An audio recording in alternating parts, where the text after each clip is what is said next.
Well, you've caught somebody's attention because you've been nominated as an influencer, John. It's a little uncomfortable for me. It doesn't come naturally to me. It's not easy, to shoot videos, post on LinkedIn on a cadence. Like you have to remain committed to it. Well, tell us a little bit about John Malone, the man. I think what's different about me is I'm not a CPA. So I'm one of those like non-accountants, is an owner of an accounting firm. Are you threatening the top four, John? So we're like just over 4 million in revenue. I read in the news just today that the unemployment rate for grads is over 6%, and the national employment rate in the US is 4%. The talk in the industry is that it's hard to find people. They know that being good enough is not being good enough, so they've got to intentionally start building a personal brand. What do you hope will say behind your back, John Malone? I think that's This is Leaders of the Ledger, the brand new podcast from CPA Practice Advisor. I'm Rob Brown, your host, and we're doing a series of interviews with some very influential people in the world of accounting and shining a light on what makes them so good, or what they enjoy so much about what they're doing, or what perhaps why they are influential or leaders of the ledger.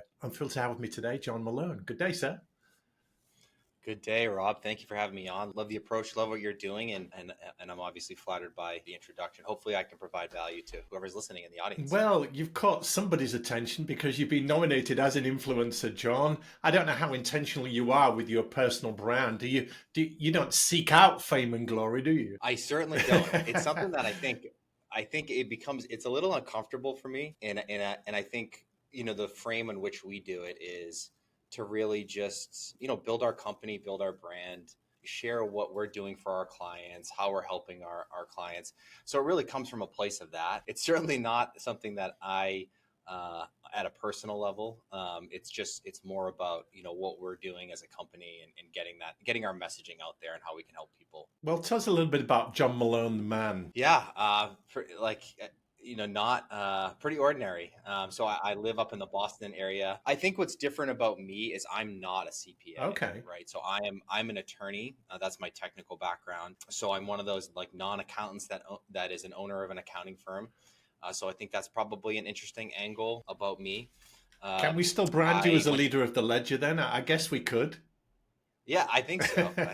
Right. I don't know what the qualifications are, but well, it's a brand new show, so they're pretty loose. We're defining them as we go along, John. But yeah, listen, exactly. You're in the accounting world, you know it well, and you're moving and shaking and shining a light. So you went a CPA. Take us back to John Malone, age 16. What was life looking like for you then, as you thought about career and beyond school and university? Yeah, for sure. So I grew up right outside Boston. Super sports focused. Right, sports were my life. Specifically football. So played football in college, went to a business school around here called Bentley and played football. It's a Division II football school. So played there and had some success there, like academically and athletically. And then, really didn't know what I wanted to do, but I knew I wanted to do something that was like a bit different. And so I went to law school. Thought it was a good challenge, knew that like the education was never going to fail me. It was going to be a good, solid education. And worked while I was in law school. So I went to law school at night. I worked for a firm during the day to kind of pay my way through it. And then when I got out, I did a lot of litigation work, right? I was in the courtroom. I did that for about 7 or so years. And then just, it was just something that it didn't really stick with me. It wasn't something that I knew that I wanted to do long term. So I started to do more like business, corporate related legal work. And then I kind of started working more with my current business partner, Greg O'Brien, who's also 40 under 40. He's a CPA, and he had been doing, a lot more tax strategy and tax planning for clients. So we started to work on clients together. Right. And the backstory between Greg and I is that we went to college together. We played football together at Bentley. So we had known each other for 15 years. So we started working on clients together, and then we just said, this just makes sense to come together and really start to build around kind of the vision that we've had for, how we should service clients, how to be value add, how to be advisors. And that's really kind of the foundation that we've been building upon. Are you threatening the top four, John? Tell us a little bit about your vision for this outfit. Yeah, I think I don't know about that, but I mean, I think we want to continue to grow. Like we've been growing at a good clip, Give us a flavor of the size you are now, John. Yeah, so we're like just over 4 million in revenue, and we have about 35 people headcount wise. So that's around like 20 full-time employees domestically, and then, around 15-ish offshore contractors or part-time people. So, and I'd say we've probably grown like top line between 20 and 30% year over year. It's, we understand that it's going to kind of like taper off as we get bigger and it gets harder. And we're at that stage, Rob, where it's tricky, right? You're building the plane as you go, Yeah. right? As it's taken off and as it's going. So we've encountered a lot of challenges, but we kind of have, I'm proud that we've remained true to our vision, and it's just changed as you grow and you're scaling and you're bringing on new people.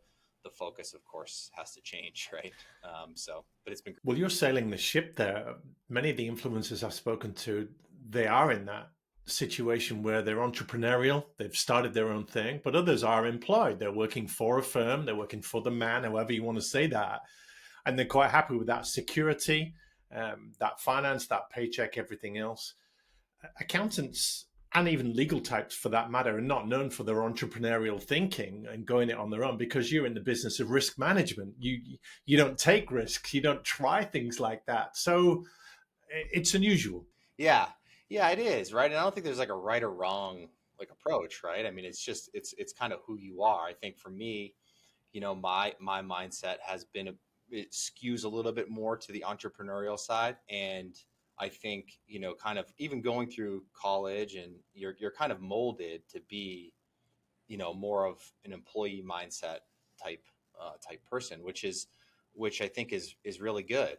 But for me, it was always a bit different, right? I like to build. I think my like core passion is to build, to build things, right? And specifically build this company and be able to build systems and solutions for our clients and for our people that we've hired that are kind of in our stewardship. So those are the things that, motivate me most.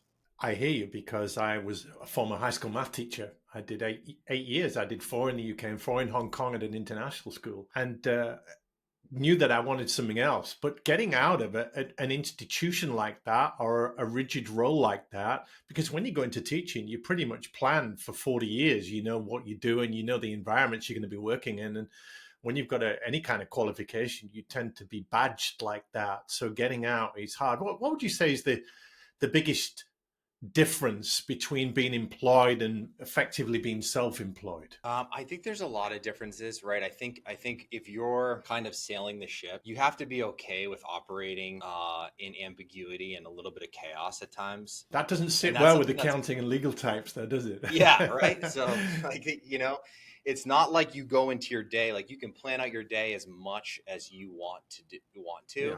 but the train might come and you're going to have to pivot, and you have to be able to context switch. You might be in marketing, shooting social media videos. You might be doing a proposal call for a client. You might have to dive into the technical weeds. You might have to put out a client fire. You might have to reconcile something internally for payroll. So you got to kind of be able to do everything at a decent pace and at a decent level.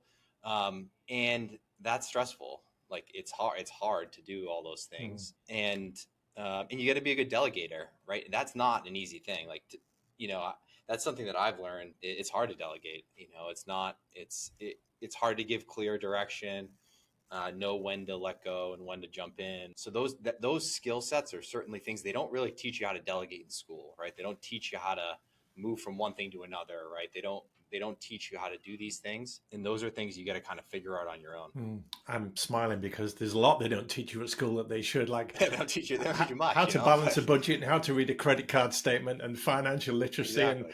and how to give somebody bad news and all these things. But let's get started in the whole education scheme. Crystal ball for a moment, John. I read in the news just today that the unemployment rate for grads is over 6%, and the national employment rate in the US is 4%. So for the first time, grads are coming out of university with huge qualifications and they're not able to find work. Do you think we might see more and more people hanging out their own shingle with an accounting and legal qualification and saying, hey, well, if I can't work for somebody, I might as well start something myself. Yeah. I think if those like those by those numbers, you would think that's kind of a natural progression, right? I think that is the beauty of having, a CPA or your law degree, or, some professional designation. You have a once you have that, it's like a lower barrier to entry to kind of start your own business. So I would anticipate that people would do that. It's interesting too, because from an employer perspective, you know, it's hard to find good qualified people, right? I think that's like our main struggle, is like when we're going out to hire, that process and finding people, it's a grind for us. So it's kind of interesting to hear that, and maybe the people that we're looking for aren't the people that are, necessarily like graduate degree individuals, but it's the talk in the industry is that, like, it's hard to find people. It's hard to find people. The supply is low. So it's just kind of interesting to hear that. We've heard a lot about the talent pipeline, and I've spoken about it a lot across my podcasts. What happened with this research, the backstory was that the entry level jobs, so where you might come into after graduating, they're being taken up by AI. So we can't have a conversation about running a successful business without talking about the technology and the AI. Just give us your take on that. Yeah, I think my overall take is it's just going to make us so much better and efficient. As a firm, How have you we're been going to continue to embracing it, John? What kind of things have you been doing with it? So like use cases, I think now, like we've in the last quarter as a leadership team, we've put together a complete AI plan for our company with a roadmap of how we're going to implement it, like in a scalable way across the I company. bet you used I AI think to like, do that as well, didn't you, to plan it? oh, we did. Sure. Of course we did. Yeah. Of course we did, Rob. So I think I think simple use cases are, you could standardize the tone and responsiveness to your clients, right? I think when you have more people, we want to make sure that our customer service is on point, our responses are on point there, and you can do that through AI, like by putting in information, putting in your a preferred response, and then having it run through a prompt that will kind of generate, hey, maybe put the response in the best light possible, and how we want to communicate our voice to our clients. Hmm. That's one use case. Of course, there's just like technical reviews at certain levels. And then I think the biggest thing for us is like having all of our client data in kind of one place, in one brain, where we can easily query, questions about clients. People can have information at their fingertips, make things a lot faster. Hmm. And I think those are probably, first steps. And then there's, of course, like a lot deeper cuts as we go. Yeah. One of the other shows I run is called the Accounting Influencers Podcast, and I speak there to professionals at all levels in the accounting world predominantly, to talk about how to be more influential, authoritative, personally branded, more vocal, more visible in their roles, so that they can drive change, so that they can make things happen, so that they can almost have their career on their terms. Because being technically good is not good enough these days. There are so many technically good people out there. You've built a personal brand, haven't you? Has it been accidental? Has it been intentional? Because you've needed to be more well known. You're the ambassador of your brand. You want to attract clients. You want to be a repository for talent where people come looking for you. So you can't afford to be a secret, can you? Yeah, it's definitely been intentional, Yeah. Rob. I think I said, like, at the outset, like it doesn't come naturally to No, me. it's necessary And I but just not think this. natural, John. Right? Exactly. Yeah. And I think it's been something that's had to be drilled into my head, that it's a necessary thing. And it's just the way it's the world now. And it's easy. It's easy to get the distribution of your message, obviously, with all social media platforms that we have. You could literally shoot a video on your phone and upload it, right? And it goes out, and it's going to reach so many more people than, it's going to reach the amount of people that you would have if you spoke in front of hundreds of people in person, right? So it has that level of impact. So that kind of showed me, the kind of the compounding components of it. But it has been intentional. It's not easy, to shoot videos, or to post on LinkedIn, on a cadence. Like, you have to remain committed to it. My business partner, Greg O'Brien, he's a real main driver in motivating and pushing, that particular initiative. And it's been, like you noted, not just from a lead, generation perspective, but building authority, and then for talent, for people to work for us, right? We want to make sure that it's equally important there as Yeah. well. You talk about putting your messages out there. What does John Malone have to say to the world when you put out thought leadership or content or make a video? What message are you trying to get across? I think the biggest thing, like the underlying, we do a lot of our messaging is on, technical, trying to take a complex subject and make it simpler Who's for the people. audience for that, John? I think it's business Okay. owners, people that want to grow their business, that want to better and optimize their financial lives, and leverage the tax code, and leverage some of the systems that we put in place to make those things better. And I think, like, my message through that underlying is just that, is to, I think the if we dumb down everything, it's, and, Anomaly, we as a company, we want to make a complex financial life simpler and better for people. If you think about what's happening in the world right now, do you not just comment on the stuff that you're doing? Do you comment on the news? Do you comment on tax regulations? Do you comment on the Sure. economy? How wide does that go? It goes pretty wide. There's different. I think there's varying thoughts on that. I mean, of course, there's like the current event stuff is going to get more eyeballs. So like we will mix in some of that type of stuff. Like, if you say Donald Trump on a short form video, you're just going to get more views, right? Yeah. It's gonna.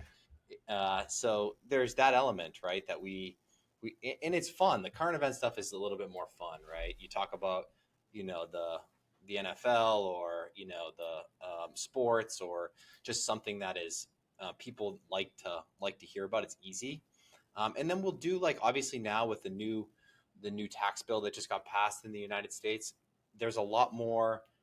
Hey, taking something that's a bit more technical, people want to hear about it, and just making it a little bit more digestible for people in a short form way and long form. So it really runs the gambit, Rob. I mean, I think we're even more open to going, like, expanding the subject matter, even kind of outside more, because it will kind of expand our reach, and get some more brand recognition. Well, you talk about businesses that want to grow as an audience.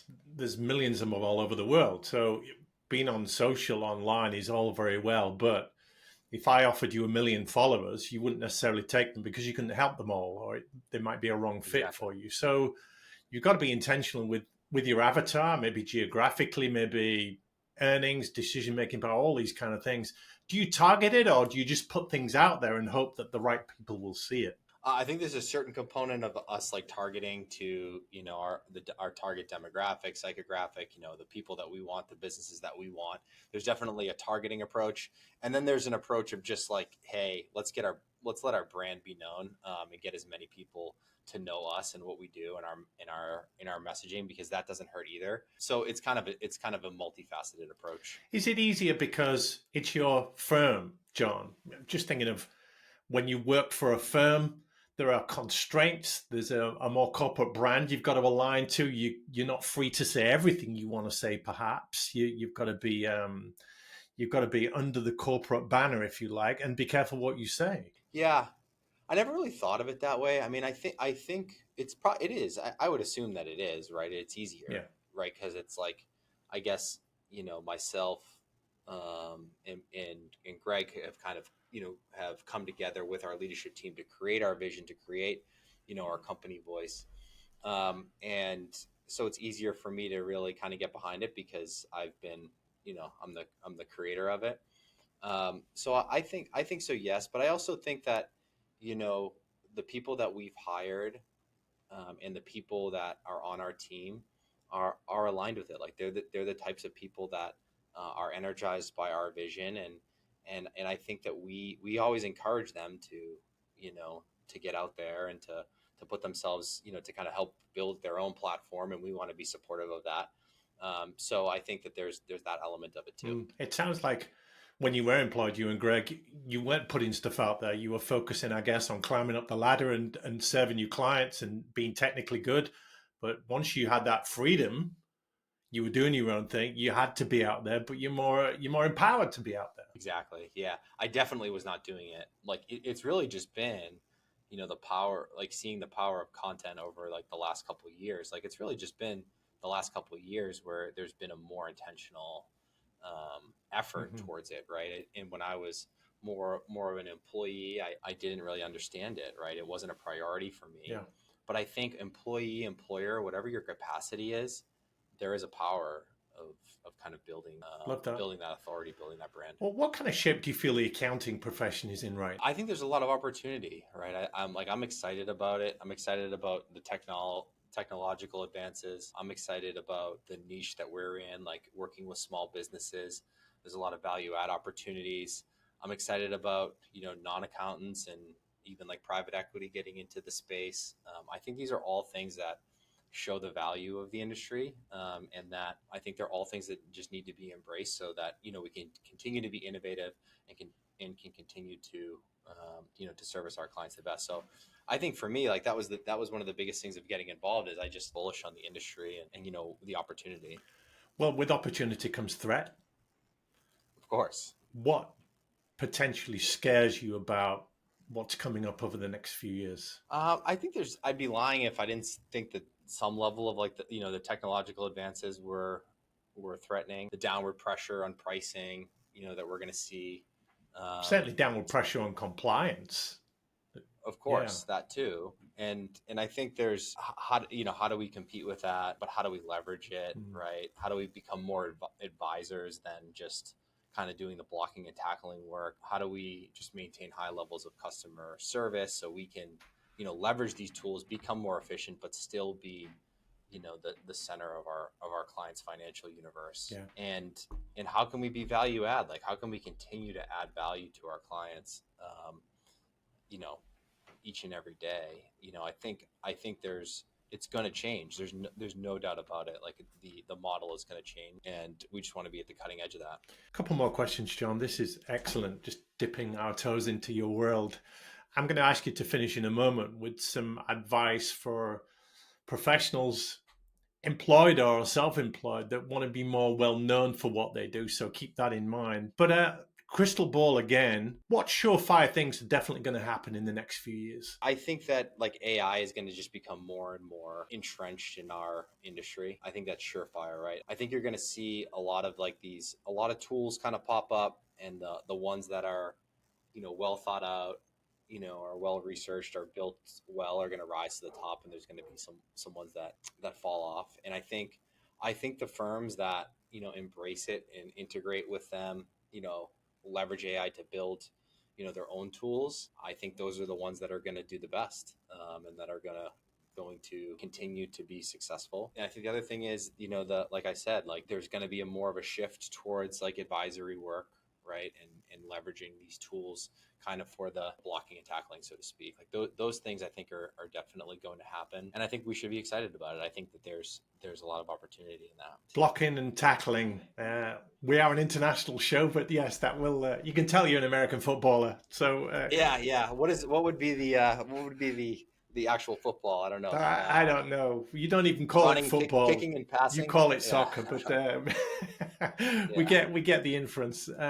So finally, then, John, what advice would you give to people that perhaps recognize they want to be more vocal, they want to be more visible, they want more authority, they know that being good enough is not being good enough, so they've got to intentionally start building a personal brand. What would you say to them? Yeah, I would just say just start. Just dive in. All the people that listen to your show, the people that are in these industries, like you have the skill set, you have like the technical acumen to provide value to people. I think in our industry, it's people always. I'm amazed at the impact of small advice, or just a small kind of spin on a current event. Is that valuable to people? So I don't think it takes a lot, right? I think it's reps. It's getting to maintain like a cadence to continue to do it. And I think you'll look back in a year and you'll be like, wow, the reach that I've had is significant. It's just going to snowball over and over. And I'm certainly not coming from a place like I've arrived, or I don't I think it's still something that I want to put more effort into and be more intentional about. And, from the standpoint of like, building the company's brand. But I would say it's just, hey, you got to take a step out of your comfort zone to do it. And I think it will pay off. There's no real downsides to it. What do you hope people say behind your back, John Malone? About me, I think, that I'm, my intentions are to serve others, build a company that people want to work for, that people like to work for, that energizes people. And that is, open and honest and serving their clients. Right. I think that's what we want to do. That's innovative. That's building new things, kind of like crossing barriers and boundaries, and is just a fun place to be. You've been listening to or watching Leaders of the Ledger podcast. On behalf of CPA Practice Advisor, we are interviewing some of the most influential people around that are really passionate about it, the accounting game and serving their clients. It's been a privilege to speak to you, John Malone, today. Thank you so much for sharing your passion and your insights. I appreciate it, Rob. It's really been a pleasure. Thank you very much for having me on.